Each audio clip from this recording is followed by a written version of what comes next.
Good morning to all of you. Today we are going to demonstrate the experiment on radial feeder protection.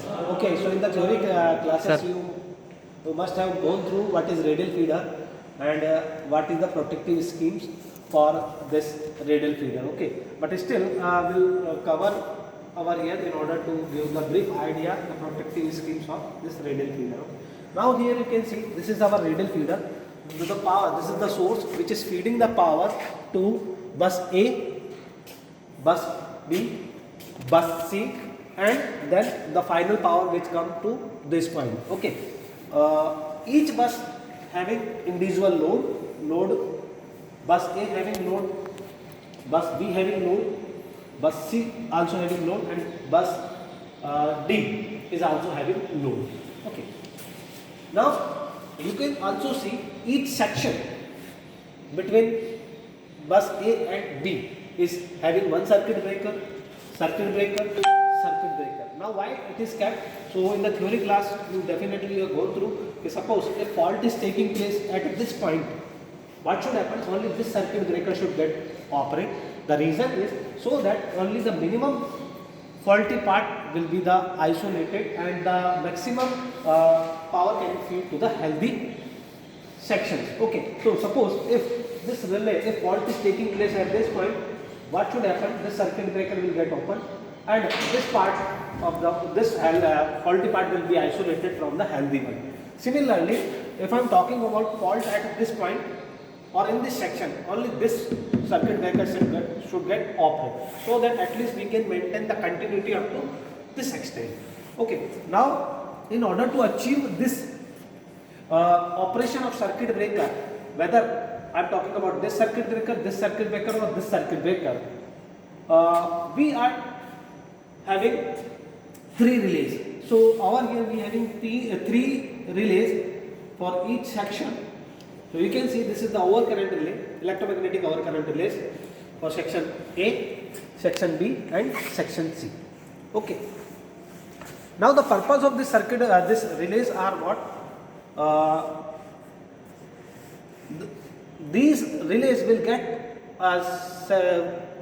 secondary current from the current from the city secondary. Okay, so for that we have kept 20 by 5 ampere CT in order to observe the total rated current in this section. Similarly 20 by 5 CT in order to observe the continuous current in this section and so on. Okay, now this relay is kept for to get operate at 1 ampere. It is up to us what should be the plug setting, so that calculation will tell us what should be the plug setting and time setting of this relay. Later we will talk about that also. But over here the pickup, the 100% pickup of this relay is 1 ampere. Similarly 100% pickup of this relay is 1 ampere, 100% pickup of this relay is 1 ampere. You can just bring it closer to this.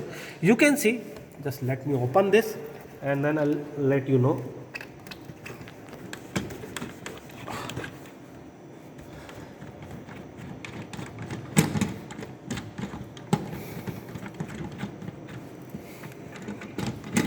I'm opening it. You can see the relay is 1 ampere. The city secondary is 1 ampere. It means what? If I am keeping this at 1, this relay, the pickup of this relay will become 1 ampere. Okay, so in this way the same relay is kept over here because it is the different make, so that's why the structures of this relay is quite differ as the previous one. But over here also the relay is 1 ampere and having different slots. Over here the provision is 0.5, 0.6, 0.8. In this way the slots are given, but in this case in this case the slots are 0.5, 0.75, 1, 1.25, 1.5, 1.75 and 2 ampere. Okay, so it depends on the requirement and the manufacturer design, okay, which type of relay you want. Okay, now similarly one more overcurrent relay is kept over here. This is overcurrent relay, but it is having inverse characteristics.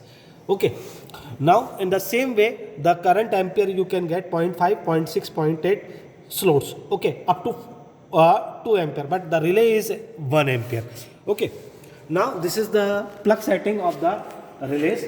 Similarly, you can have the time setting of the relay. So in the last lecture in the IDM to relays, time current characteristics, you can see this is the time setting. Time setting, purpose of time setting is what? In order to create intentional time delay in the relay, in the operating time of relay, we can have this TMS. Okay, so you can see I am able to move this. Okay, so if it is kept at 0.2, it means what? Now whatever fault current we have, the relay is carrying whatever fault current, but it will get operate after 0.2 second only, isn't it? Suppose if I am making it 0.1, now after 0.1 only the relay will start. So that is intentional time delay. Now this intentional time delay can be from 0.1 to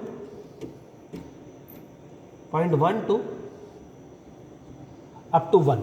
Okay, in numerical relays, this intentional delay can vary from 0.1 to 1.1. Okay, in the same way, if I am talking about in the numerical relay, the plug setting can vary from 0.5 to 2.5 ampere.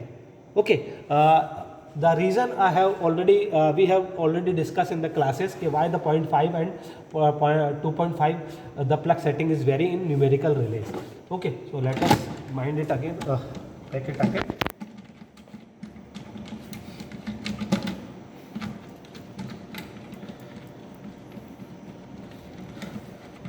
Experiment.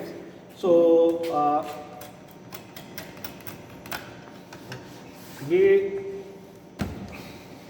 we want to show you the backup protection concepts also.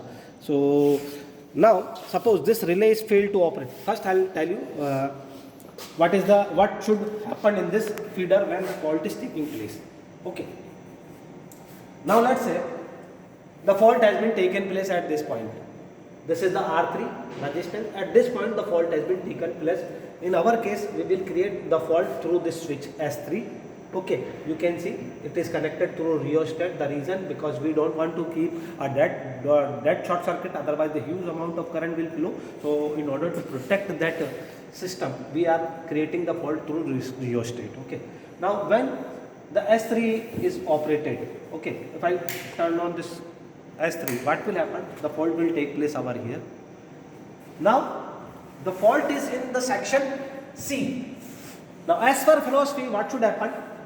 Only the relay which is associated with the C section should get operated.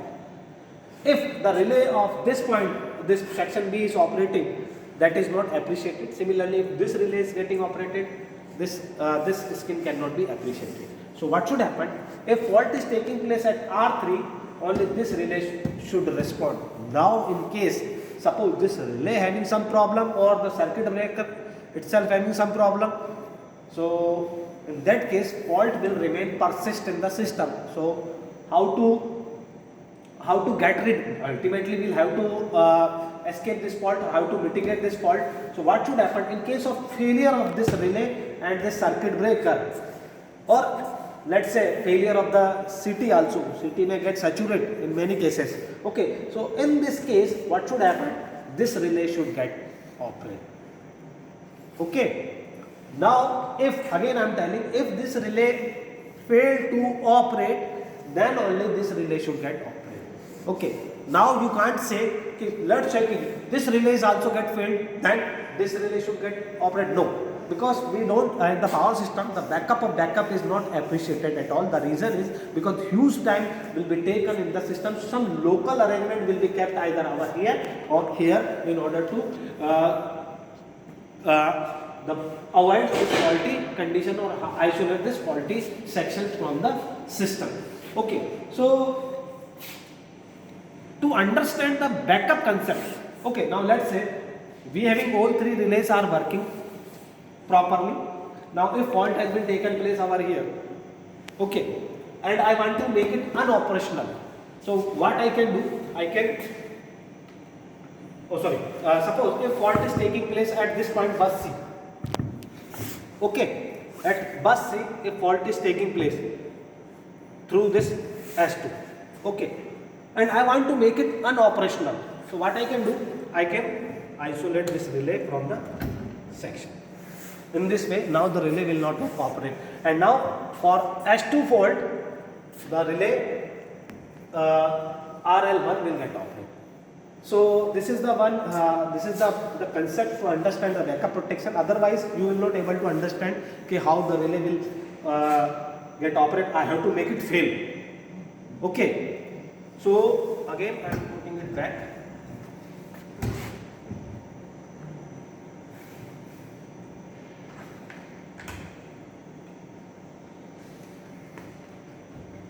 Putting it back. Okay. Now, the concepts of in the radar feeder protection, we will have to understand the concept of speed, selectivity, sensitivity.